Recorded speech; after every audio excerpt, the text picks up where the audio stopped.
Hi everyone, Attorney Rachel Kelley here with another Family Law Friday. This week I'm answering the question of how should I tell the kids that we're getting divorced? So the tips that I'm giving you in this video actually come from one of my favorite books on this topic, which is called How to Talk to Your Kids About Divorce by Dr. Samantha Rodman. So Dr. Rodman gives some really great practical advice for how you can talk to your kids, not just to introduce the concept of divorce to them, but also to address lots of different issues that co-parents might have in the future and how to talk about those with your kids. You can see I've got stickies in this book. It's dog-eared. I rely on this book all the time, and I highly recommend it to my clients who are really worrying about what can we do to make sure that this divorce is as smooth on these kids as possible.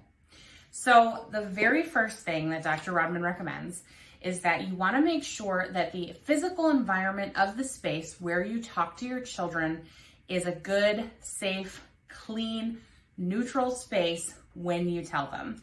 So what she means by that is you don't want to tell the kids when there are other people in the household. It should be just you and your spouse, presuming the two of you have been able to have this discussion together with the children and your kids. So you don't want grandparents there. If you can avoid it, you don't want their friends there, because you want them to have a space where they feel comfortable, where they can process those emotions without feeling like they're being watched or judged or they have to perform for someone else. Along those lines, another thing that Samantha Rodman really recommends is that you tell the kids at a time when they don't have any physiological noise. So what that means is you don't want them to be hungry or tired or sick. You want them as clear as possible, not hungry, and able to process the situation.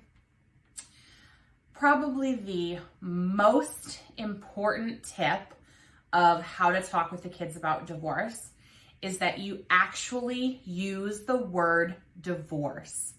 And also that because you're actually using the word divorce, you are making it very, very clear to the children that there is no further hope that the two of you will get back together. That is really, really important because kids constantly, they want their parents to be together. Most kids really want their parents to be together. Even kids who know that their parents probably don't get along that well and they probably would be better off if they weren't together, they still hope that their parents can remain together.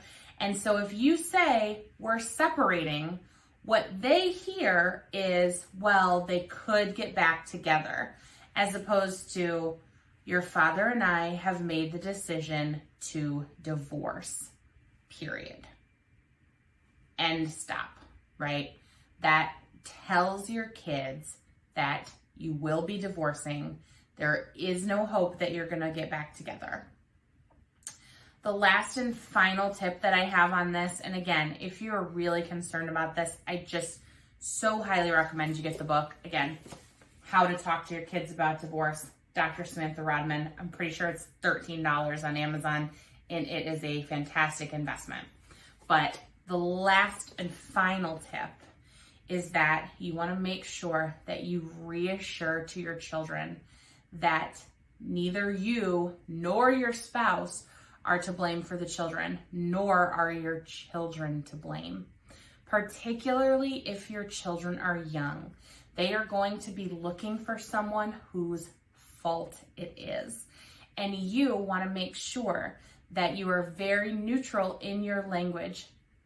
Listen, I understand that you might feel like it's your spouse's fault that you're getting divorced because they cheated, or they have a gambling problem, or a drinking problem, or they have alienated you from affection and refused to, be physical with you in years. I mean, I understand that you may feel differently, but it is very important that your kids do not assign blame in your divorce, because if your kids start to assign blame, then your post-divorce co-parenting relationship is going to be extremely difficult.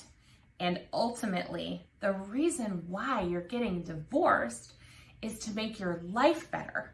So if you start to set up a situation where your post-divorce or your after-divorce co-parenting relationship isn't good, are you actually making your life as much better as it possibly could be? I would say you're probably not, right? So thank you so much for watching this week's video. Again, get the book if you have any further questions.